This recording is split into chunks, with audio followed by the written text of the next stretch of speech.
We're going to take a look at the series, the summation from 1 to infinity of n divided by e to the n.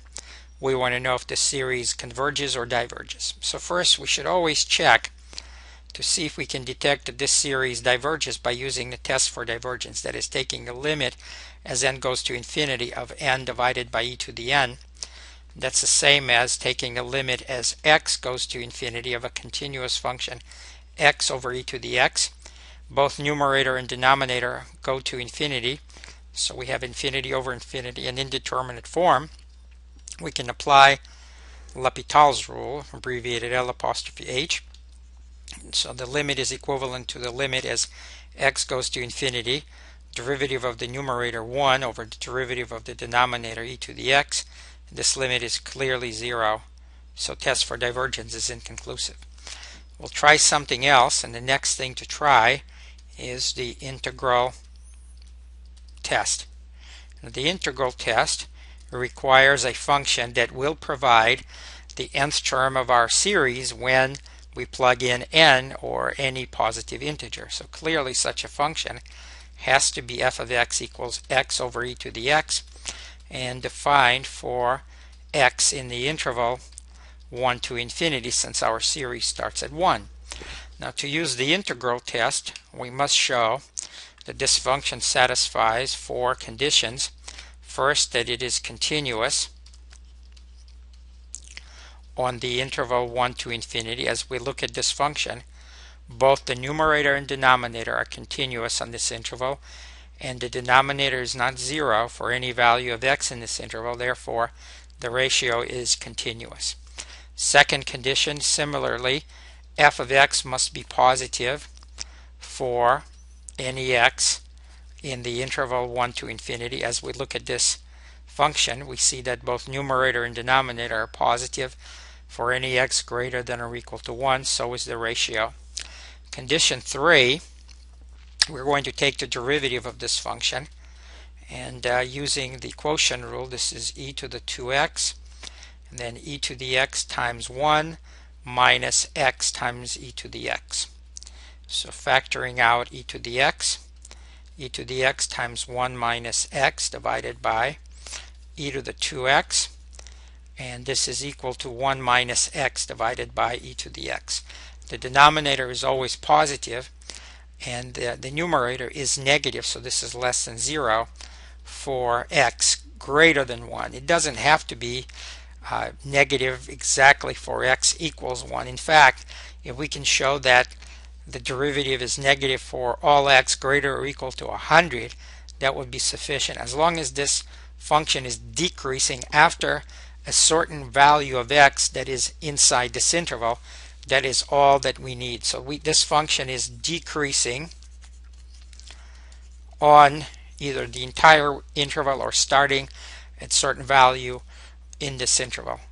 So we can put a check mark right here. And also the last condition we have already verified, because the way the function was defined, plugging in n for x gives us n divided by e to the n, that is the nth term of our series, and that's true for any n, 1, 2, 3, 4, 5, and so on. So the conditions have been met. We now see what the integral test says. It says that the series we're looking at, summation from 1 to infinity, n divided by e to the n, and the integral from 1 to infinity of x divided by e to the x, either both converge or both diverge. And what that means is if we know the behavior of one of these, we know the behavior of the other. So let's find antiderivative of x divided by e to the x. Let's rewrite it as x times e to the negative x. And we're going to use integration by parts. U will be x, and dv is going to be e to the negative x dx. So du is just dx, and v equals minus e to the negative x. So this integral equals to u times v minus x e to the negative x minus the integral of v du, but because v has a minus, this is plus the integral of e to the negative x. Well, the integral on the right is, we already done it, going from dv to v, so this is minus x e to the negative x minus e to the negative x, and we can write it as minus x minus 1 divided by e to the x. And now let's return to the improper integral from 1 to infinity of x divided by e to the x. This is equal to minus x minus 1 divided by e to the x, evaluated from 1 to infinity.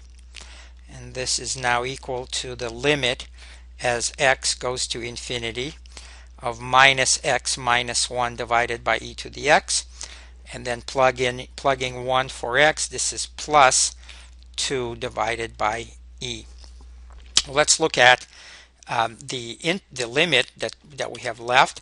This limit as x approaches infinity of minus x minus 1 over e to the x, we get infinity minus infinity over infinity as x approaches infinity. So we can apply L'Hopital's rule, and that is the limit as x approaches infinity. The numerator, the derivative of the numerator is minus 1 divided by e to the x, and this limit is clearly going to 0. So our integral from 1 to infinity of x divided by e to the x converges to 2 over e. So what does that tell us about the series? We can now return to the series and say the following: since the integral from 1 to infinity of x over e to the x converges, so does the series, the summation from 1 to infinity of n divided by e to the n by the integral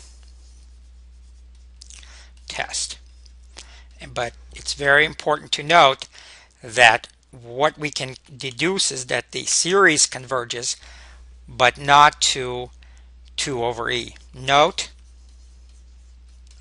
series summation n equals 1 to infinity of n divided by e to the n does not converge